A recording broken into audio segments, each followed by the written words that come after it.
Yomad Aspe. Bonjour, on va essayer aujourd'hui, Bezrat Hashem, de donner un shiur de base avec lequel on va essayer de comprendre les mesures de la Torah, le Revi'it qu'on connaît, le Kazaït, ça c'est des mesures de volume d'aliments, et aussi les mesures de distance, comme le Tefach, l'Ahama, etc. Il y aura aussi certaines mesures de temps qui vont dépendre de ça, comme par exemple le Birda Chilat Pras, qu'on connaît en ce qui concerne Yom Kippour et de manière générale, quand on va manger de la matzah, etc. C'est en fait des mesures qu'on va retrouver autour de tout le chasse, en ce qui concerne énormément de choses, dans les Ilchot Tuma Vetahara, dans les halachot qui concernent certaines mitzvot d'aliments, comme la matzah, le maror, et dans les halachot aussi des aliments interdits, et aussi, bien sûr, Yom Kippour.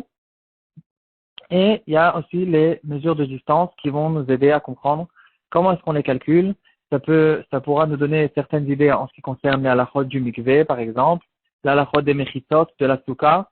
C'est halachot qui tourne dans tout le chat, dans tout le Shulchan Aruch, dans toute la Torah. On va essayer de comprendre d'où elles viennent ces mesures, quelles sont les références. Et en fait, ce que nous on connaît énormément, c'est la grande marloquette qu'on appelle la marloquette du Chazon Ish et de Rav Chaim Naeh. D'où elles viennent ces marloquettes, quelles sont les références de chacun. Bien sûr, c'est des livres entiers qui ont été écrits là-dessus. On va essayer quand même de résumer pour donner certaines bases de compréhension, d'où ça vient et quelle est la marloquette. Donc, dans les Sfarim, il y a plusieurs Sfarim. D'abord, le Chazon Ish, il a écrit pratiquement tout un Sefer qui se retrouve dans son Sefer qui s'appelle Chazon Ish.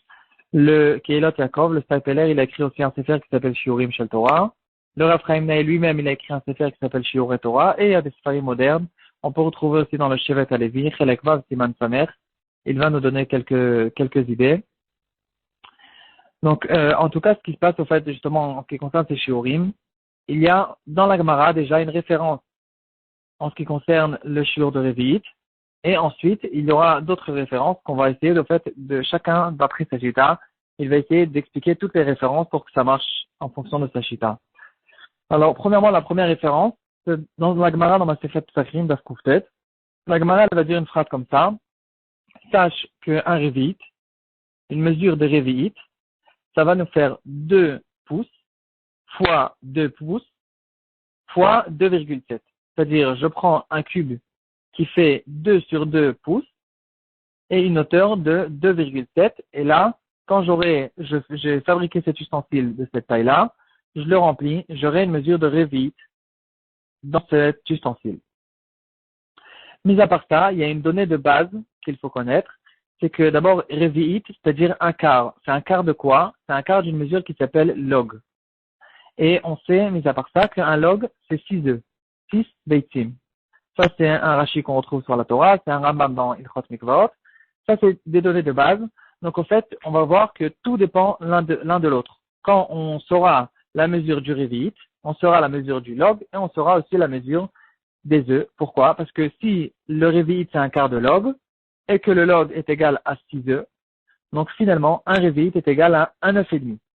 Parce que le Revi'it, si le log, c'est 6 œufs, donc un quart de log, ça m'amène à un œuf et demi. Donc ça, c'est des données qu'il faut se rappeler. Et mis à part ça, il y aura une autre référence, maintenant plus dans la Gemara, dans le Rambam. Et le Rambam, il dira dans le Pirush HaMishnayot, ça se trouve à plusieurs endroits dans le Pirush HaMishnayot, par exemple dans Masechet Eduyot Perek Aleph Mishnah Bet, et le Rambam, il va nous donner une donnée comme ça, il va dire, moi, j'ai mesuré le Revi'it, et j'ai retrouvé qu'un Revi'it de vin, ça donne un poids de 26 darham, c'est une certaine pièce qui avait du temps du Rambam, et un Revi'it d'eau, c'est 27 darham. Donc, si on connaît en fait le poids du darham, en sachant que le poids de l'eau, il est en fait égal avec le volume, donc 1 kilo d'eau, on sait que c'est 1 litre d'eau, et donc si on connaît le poids du darham, on pourra savoir quel est le Revi'it que le Rambam il nous a donné. Donc, donc maintenant, on va essayer de comprendre la Shita de Rav Chaim Naeh et la Shita du Chazon Ish. Alors, premièrement, la Shita qu'on appelle le Rav Chaim Naeh, c'est une marloquette qui est bien plus ancienne que Rav Chaim Naeh et le Chazon Ish, qui vivaient tous les deux il y a à peine 70 ans. La Shita de Rav Chaim Naeh, en fait, c'est la Shita du Shulchan Aruch, du Rama et de tous les poskim qui étaient à l'époque, jusqu'à qu'est arrivé le Tzlach avec une grosse question. Et à cause de cette question est arrivée une nouvelle Shita du Tzlach qui était le Noda Biyuda, et ensuite le Gaon de Vilna, le Khatam Sofer et le Chazon-Ish qui les a reprises. Donc la Shita la plus répandue d'à l'époque, c'était ce qu'on appelle aujourd'hui la Shita de Rav Chaim Naeh. Pourquoi? Parce que en fait, on a repris le Darham du Rambam. Le Rav Chaim Naeh qui était à 70 ans, il a vérifié quel était le poids de cette pièce du Darham, et il a remarqué, il a demandé aux gens en fait qui étaient autour de lui. Ils lui ont dit qu'il y a une massorette chez les Chachamim Sfaradim qui tournait en fait dans tout l'empire turc, qui en fait régnait jusqu'à il y a à peine 100 ans dans des parties immenses du monde. Et ils lui ont dit que le Darham, qui était de leur temps, d'ailleurs jusqu'à à peine 70 ans, même en Israël, au début de l'État d'Israël, il y avait encore ce Darham qui tournait, le Darham turc, et ils lui ont dit que c'était une pièce qui faisait 3,2 grammes. Donc, le Rav Chaim Naeh, il n'a pas cherché plus loin que ça. Il a dit, puisque le Darham, c'est 3,2 grammes, donc si on va faire maintenant le Darham fois 27, que le Rambam nous a dévoilé que 27 Darham, ça nous donne une mesure d'un Revi'it d'eau, ça va nous sortir 27 fois 3,2, ça nous donne à peu près 86 cm3, donc 86 grammes en fait, qui est aussi 86 cm3 d'eau. Parce que, comme on a dit, le centimètre cube, 1 cm3, c'est 1 gramme dans de l'eau. Et donc, ça va nous donner les 86 grammes qu'on connaît dans le Revi'it, par exemple dans le Revi'it d'Arba Kosot, etc. Donc, puisque le vin est un peu plus lourd, ça peut sortir un peu plus, mais c'est quelque chose comme ça. C'est 86 cm3. 86 cm3, c'est, pour ceux qui veulent se rappeler, c'est la gematria de Kos. Kos, un verre, ça nous fait 86 cm3. Et là, en fait, on a le Revi'it du Rav Chaim Naeh. Et si on a maintenant le Revi'it, puisqu'on vient de voir que le Revi'it, c'est un quart du log, et que le log, c'est 6e, donc, puisque le Revi'it, en fait, il fait un 9,5, donc, on a aussi maintenant la mesure de Kabetza, qui fera 57,6 cm3, parce que si c'est 86 cm3, en fait, le Revi'it, donc, le Kabetza, il va faire 57,6 cm3. Et comme ça, maintenant, on a la mesure de Revi'it, on a la mesure de Kabetza. En fonction de ça, on peut calculer la mesure du Kazaït, parce que la mesure du Kazaït, elle fera un demi Kabetza ou un tiers de Kabetza. Il y a dessus d'autres machlokot qu'on ne va pas rentrer là-dessus. Donc, tout dépend, en fait, justement, de ce Darham du Rambam. Maintenant, on va essayer de passer à la Shita du Chazon-Ish, qui s'appelle la Shita du Chazon-Ish. En fait, c'est la Shita du Noda Biyuda, qui a écrit un sefer sur le chat, qui s'appelait Tzivun Nefesh Chaya. Et c'est lui le premier, en fait, qui a relevé un gros problème. Il se retrouve dans Psachim d'Afkouf Tetzaïn. Et il va dire que si on essaye maintenant de calculer en fonction de ce que la Gemara, on essaye de chercher la référence la plus ancienne. Et la référence la plus ancienne, la plus claire, c'est une Gemara Meforoshet qu'on vient de voir dans Psachim d'Afkouf Tet, qui nous dira que si tu veux calculer le Revi'it, alors tu devras fabriquer un ustensile qui fait 2 pouces fois 2 pouces fois 2,7. Et alors le tlach, il a dit, moi j'ai calculé et j'ai rempli en fait un verre d'eau qui faisait 2 pouces sur 2 pouces sur 2,7 et je suis arrivé à un volume qui fait pratiquement 3 œufs. Donc c'est le double. Donc ici on se retrouve en fait avec un gros problème. On connaît que en fait si on veut résumer, en fait on a 3 références principales. On a le Revi'it qui a été écrit dans la Torah en fonction du pouce. On a les œufs qu'on connaît, on a tous des œufs à la maison. Et mis à part ça, on a la référence du Rambam qui fait référence avec le Darham. Alors, le Tlach, il a dit, moi j'ai vérifié à la maison et j'ai vu que quand tu mesures 1 pouce, 2 pouces sur 2 pouces sur 2,7, tu arrives pratiquement à une mesure de 3 œufs. Donc, en fait, et alors qu'on était censé arriver à une mesure de 1,9,5, comme on a vu que Revi'it c'est 1,9,5. Il dira le Tlach qu'on est obligé de dire à cause de ça que les œufs d'aujourd'hui, ils sont devenus plus petits. Et là, c'était une bombe atomique. Dans tous les poskim, ils ont commencé à en parler. Est-ce qu'on peut dire une chose comme ça, que le volume de certaines choses que la Torah nous a parlé, que le kazaït, c'est-à-dire une olive ou un œuf, quand la Torah dit certaines choses, est-ce que maintenant on peut commencer à venir et à dire, avec nos calculs personnels, que les choses ont rapetissé, que les choses ont agrandi?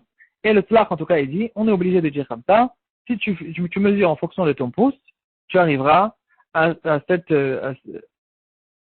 solution, en fait, que tu es obligé de dire que les œufs d'à l'époque, ils étaient 2 fois plus grands que les œufs d'aujourd'hui. Le tlach lui-même, il dit que son chidouche là, il n'est pas comme le Shulchan Aruch et le Rama et tous les poskim qui étaient au début, parce que eux, ils disent clairement, ils parlent de kabetza, de beitim, et s'ils parlent de deux qui étaient de leur temps, donc forcément qu'ils pensent que les œufs n'ont pas été rapetissés, mais le tlach, il a dit que la question elle est tellement forte qu'on est obligé d'arriver à cette maskana. Le Chazon Ish, il a repris justement cette chita du tlach, donc c'est pour ça qu'on appelle ça la chita du Chazon Ish, et le Chazon Ish carrément, il a pris une règle et il s'est mis à mesurer les pouces de certaines personnes. Il a essayé de trouver une moyenne des gens qui sont pas trop gros ou pas trop maigres, et il est venu, il a dit, le pouce il fait 2,4 ou 2,3 cm de moyenne, et en fonction de ça, toutes les mesures vont changer, parce que si le pouce, d'après le Chazon Ish, il fait 2,4, donc maintenant on a un nouveau shiur qui concerne le révit, parce que on a la Gemara qui dira que quand tu fais 2 fois 2 fois 2,7, tu arrives au révit. Mis à part ça, le tefar et la hama aussi, elle va changer. Parce que le tefar, on sait qu'il fait 4 pouces. La hama, elle fera plusieurs tefachim, 4 ou 5 ou 6, j'ai oublié. Et donc, tous les shiurim, ils vont changer. Et donc, maintenant, si on va faire le calcul d'après le Chazon Ish, alors il faudra faire 2,4 fois 2. Donc, on arrive à 4,8. Pourquoi fois 2? Parce qu'on a dit qu'il faut faire 2 doigts. 2 doigts fois 2 doigts fois 2,7. Donc, si le doigt il fait 2 cm,4, donc au fait, il faudra fabriquer un ustensile qui est beaucoup plus grand. Il fera 4,8 fois 4,8 et une hauteur de 6,48. Parce que c'est 2,7 fois 2,4 cm et on arrivera à un révit qui est beaucoup plus grand. On peut calculer, on va arriver à 149,3, donc quelque chose comme pratiquement 150 cm3. Donc le révit du Chazon Ish sera 150 cm3. Ceux qui veulent se rappeler avec la gematria, donc si celui de Rav Chaim Naeh, il sera, on a dit que c'est la gematria de Kos, un verre. Là, pour le Chazon Ish, ce sera Kos Hagun, un bon verre, un verre bien rempli. Kos Hagun, ça nous donne les 100 cm3 du Chazon Ish. Finalement, si le révit c'est 100 cm3, donc le kabetza qu'il fait, puisqu'on sait que 1 œuf et demi c'est un révit, donc le kabetza il fera 100 cm3, ça va nous donner des shurim qui sont beaucoup plus grands que celui du Rav Chaim Naeh. Donc finalement, la chita qu'on appelle la chita du Chazon Ish, c'est la chita qui est basée sur le chidouche du tlach, qui a relevé un gros problème que, point de vue le fait au fait que quand on mesure nos doigts, on va arriver, il y aura un gros problème avec les œufs. Donc le doigt, en fait, il n'est pas la mesure qu'on fait en fonction du pouce que la Gemara nous a donné, elle n'est pas parallèle au fait avec la mesure des œufs, des beitim. Et donc à cause de ça, le tlach, il était obligé d'arriver à un grand chidouche que les beitim ont rapetissé. Et donc à cause de ça, tous les shiurim sont devenus plus grands. Et ça, c'est le gros chidouche du Nodab Yehuda, du tlach. Le Chazon Ish l'a repris. Et on dit que le Khatam Sofer aussi, dans le shoot, il a repris. Le Gaon du Vilna, ils étaient mahmir ce shiur dans les cas au fait où c'est une khumra. Comme par exemple, si je veux manger de la matzah, alors je devrais manger beaucoup plus de matzah pour être de chova.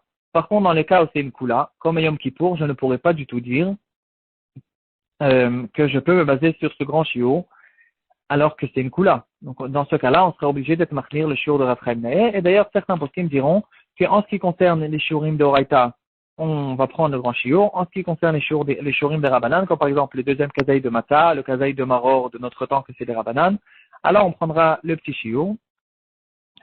Et quoi qu'il en soit, le shiur qu'on appelle Rav Chaim Naeh, c'est au fait, on peut le retrouver dans le Mishnah Brura aussi, dans Siman Resh Ayin Aleph, c'est Yud Gimel, et dans d'autres endroits encore. Le Mishnah Bora, il va dire que le shiur principal et le minag qui est extrêmement répandu, c'est comme le minag ancien qu'on appelle aujourd'hui le minag de Rav Chaim Naeh. C'est le minag bien sûr des Sfaradim et de Yerushalayim, le minag de Yerushalayim, comme dira aussi le Rav Elashiv. Il disait que le minhag principal, c'est comme Rav Chaim Naeh, et aussi le Shevet HaLevi, le Rav Osner, il dira aussi que le minhag de Rav Chaim Naeh, il est beaucoup plus clair parce qu'il est basé sur une pièce qu'on connaît apparemment, que le Rambam ramène. Et donc, si on a un problème avec nos pouces, alors c'est vrai que nous aussi, on aura un problème avec le pouce. Que apparemment, quand on mesure le pouce, moi aussi, j'ai mesuré mon pouce. Si on le mesure sur une règle, il va faire, en fait, c'est beaucoup plus proche de 2 centimètres et demi que de 2 centimètres. Par contre, il y a plusieurs manières de mesurer le pouce. On peut, par exemple, l'écraser. Quand on l'écrase bien sur la règle, ça s'étale un petit peu, donc ça nous fait gagner encore 50 centimètres. Apparemment, le Chazon Ish l'a mesuré de cette manière-là. D'après Ephraim Naeh, il faudra dire que le pouce, alors on dira carrément que les pouces, c'est pas les œufs qui ont rapetissé, c'est les pouces c'est les pouces en fait qui ont agrandi et que les pouces de l'époque ils étaient plus petits. Ou bien plus facilement, il y aura plusieurs manières de mesurer le pouce. On le mesurera d'en haut, pas à l'endroit où il y a l'os, ou bien on mesurera du côté de l'ongle et pas sans écraser le pouce, etc. Il faudra s'arranger quand même avec le pouce qu'on connaît aujourd'hui qui fait plutôt 2 centimètres et demi. Donc apparemment, on dirait que le Chazon Ish a raison. Mais d'un autre côté, si on connaît le darham, la pièce que le Rambam nous a ramenée, on dirait plutôt que c'est le Rav Chaim Naeh qui a raison.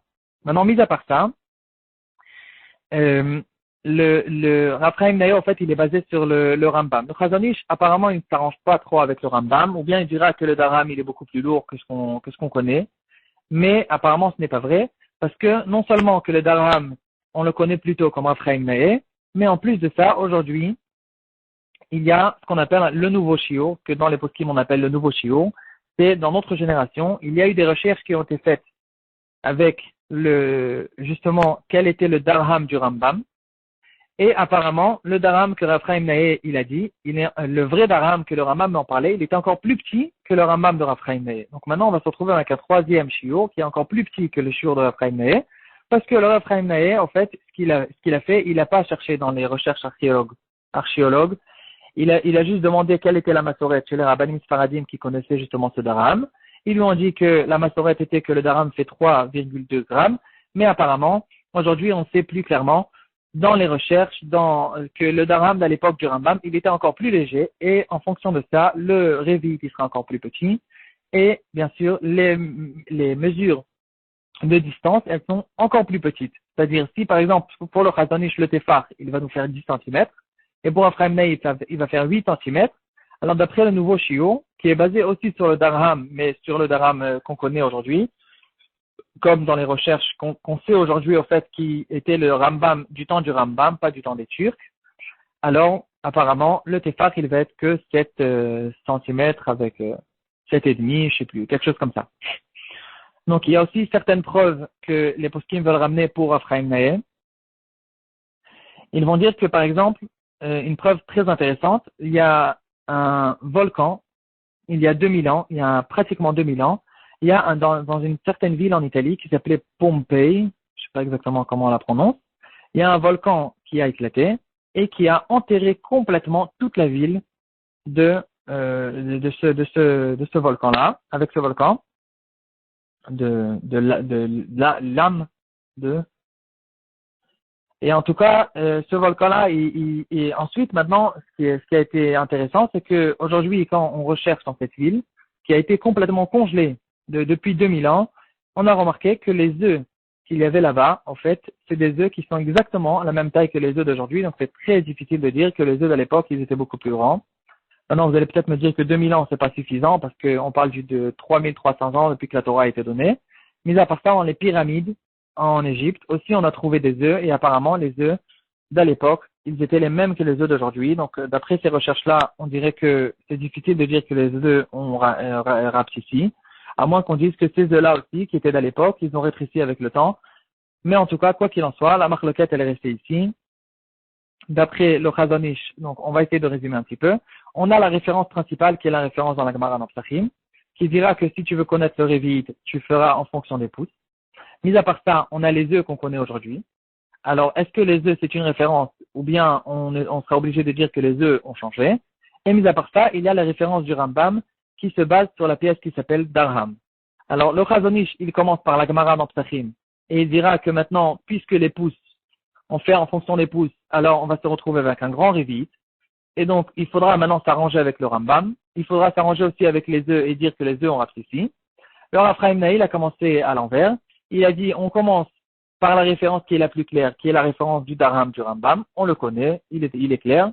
En fonction de ça, on connaît le Révit, on connaît le Kazaït, on connaît toutes les mesures. Et si on a un problème avec la Gemara dans Psachim en ce qui concerne les pouces, alors il faudra mesurer les pouces d'une autre manière. Et au moins, les œufs, on n'a pas besoin de faire un dochak que les œufs ont rapetissé. Voilà, j'espère que j'ai été assez clair. Mais c'est plus ou moins en fait un marloquette extrêmement connu qu'on connaît en ce qui concerne les mesures.